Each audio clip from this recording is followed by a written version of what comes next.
Right, and now on the Friday Rock Show, two members of one of the greatest rock groups that ever came from the shores of the United Kingdom. It's my great pleasure, and I hope theirs, to welcome to the studio Sir Ian of Gillan and Lord John of Lord. Two of the five that make up Deep Purple, gentlemen. And a bloody hell are you? Very well indeed. Very nice to see you again. Nice to see you again. Nice always a pleasure. You, sir. Always a pleasure to see you. Now, you're here primarily in the United Kingdom to restage an event that occurred 30 years ago. Yes, my birth. And Zelaya. Chance would be a fine thing. The Concerto for Group and Orchestra, as it was grandly called, was done on the 24th of September 1969. And you're going to do it on the 25th and the 26th at the Royal Albert Hall this time. We are indeed. Now, is that synchronicity or what? Brilliant. And the timing couldn't be better. Yeah. What do you remember about it when you first were asked to set up something like this? It was kind of one of those silly ideas, I think, at the time. You know, like the guy who took all his clothes off and jumped on a cactus. It seemed like a good idea at the time. And I spoke to the rest of the guys in the band, and they all kind of went, yeah, whatever. And my management sort of went, oh, goody, what a spiffing idea, you know. And suddenly I found that something that was just a bit of a daydream had become a reality. So I only remember Purple was working every hour God sent. I mean, we were up and down the country, you know, like crazy every night before motorways, Tommy. A1. Yeah, A1, mate, yeah. Lovely cafes. Yeah, the Ace Cafe, or whatever it was. It was the Ace. Yeah, marvellous days. Anyway, getting back at night to my flat and lying on the floor with a huge pot of coffee and some manuscript paper and a pencil and just kind of writing this thing straight out of my head. But you had to do it very quickly, didn't you? I was told in June, but that we had booked the Albert Hall for September the 24th. What did you think of the idea, Ian? Did you think he's off the trolley? It was confusing because we were trying to write at the same time and we were wrapped up in this whole new thing about Purple. I was very impressed by it, actually. I've always been impressed by John Lord. And I remember going round to his flat and seeing manuscripts over the walls and the carpets, which subsequently got lost, by the way. But there was a sort of air of ambivalence about it at the time. We didn't realise until afterwards, quite apart from the musical value, that in fact it got a lot of publicity for the band, and it probably did a lot to help Deep Purple in rock get the recognition it did, because there was an awareness about the band to do with the concerto.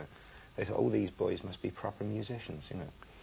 And so I think it was, in hindsight, we appreciated it, and I got to like it more and more, to the point that I'm thrilled to bits to be doing it again. Okay. Well, let's take a look at it as exactly how it was in the Albert Hall, what, 30 years ago now, for this lot.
One of the things I really like about rewatching that concert, which I did the other night, is the audience reaction as well. I mean, some of the dancing was like, on it.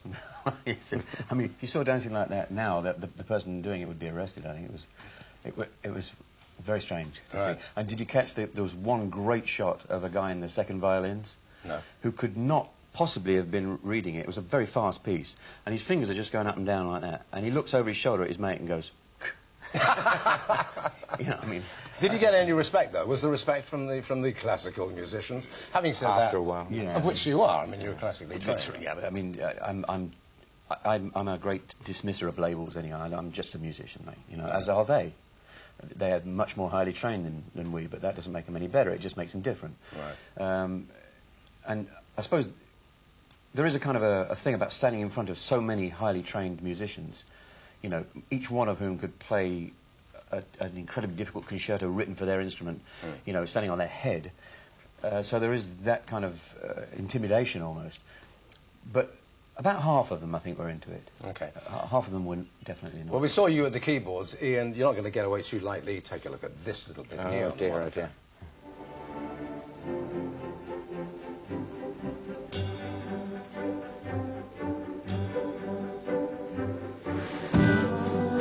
Can I see when the light is gone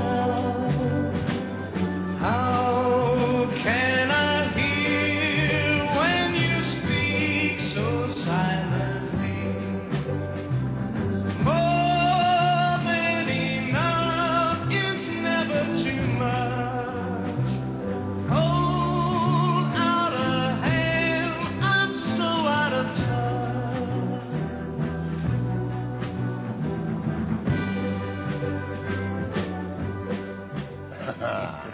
What do you say? What do you say? Well, it's fantastic, you know. Actually, the thing I remember about this more than anything else is John saying, "Have you written the words yet, Ian?" And I go, "Well, not really. I couldn't really get my head around it."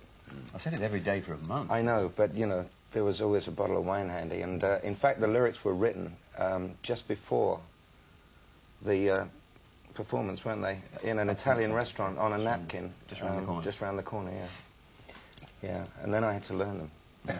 But it was... You might have noticed that he glanced down at one point, you know. Oh, yeah, Yeah, on the back of his hand or something like that. 'Twas ever thus, was it not? Hey! It was, I recall it, but you know, one thing I can't remember, which is typical of a lot of the 60s, I can't remember if I was there or not. Uh-huh. Well, actually, yes. I had Now you that same mention problem it. with that concert as well. I mean, who is that young man at the organ? I don't recognise him. I don't even remember... I can remember the rehearsals. I can remember being backstage and frightened stiff.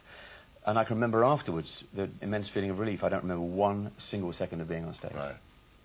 Massive event. Oh. And you've got to do it all again. Yes. And we've actually got a pair of tickets to the gigs next weekend. That's the 25th and 26th of September, of course. We have a question for you. With which orchestra are Deep Purple playing at the Royal Albert Hall in 1999, okay? With which orchestra are Deep Purple playing at the Royal Albert Hall in 1999? Send your answers to this address. The Friday Rock Show, VH1, 17 to 29 Hawley Crescent, London, NW1 8TT, okay? And now I'm going to play you something from has been your most recent event, and that is the world tour that took, you told me earlier, 13 months. Yes. Yeah. 13 solid months. Yeah, well, actually, we had a few days off for bad behaviour, didn't we, at Christmas? And, Yeah. But it was pretty much... But they don't actually do that to the young ones these days. I mean... No. So... I was to us tickled, seems actually, like, yeah. when I read last year about Oasis recovering from an exhausting 6-week or 3-week tour of America. Yeah, I thought, yeah, chance to be a fine thing. You still get a buzz out of touring. You must do, because you still do it all these years later. Stunning. Stunning. I mean, the audiences are incredible. And, I mean, I guess there are people of our age that come to see the shows, but mostly you're looking at 18-year-olds. They know all the words. Yeah, it's quite remarkable. Without bits of paper. You know, to get applauded and paid for something that you love doing is nirvana, mate. Okay, back to this event at the Royal Albert Hall. Trepidation? Do you have serious worries about it, or do you think, we can do it again. We can pull it off? At the moment, as we're 10 days away, I'm sort of halfway between those two extremes, you know. I know we can do it. I mean, I'm a better musician now than I was 30 years ago. It'd be a shame if I wasn't. Everybody in the band is at the peak of their abilities. We're all... Match fit? Well, match fit, yeah, there you go. Okay. And I'm really looking forward to it. Good luck. Tommy, thanks for having us on. Good luck. Thank you very much indeed. This is from the tour in Melbourne, Australia. It was filmed on April 20th, 1999. The track, Black Night. The band, Deep Purple.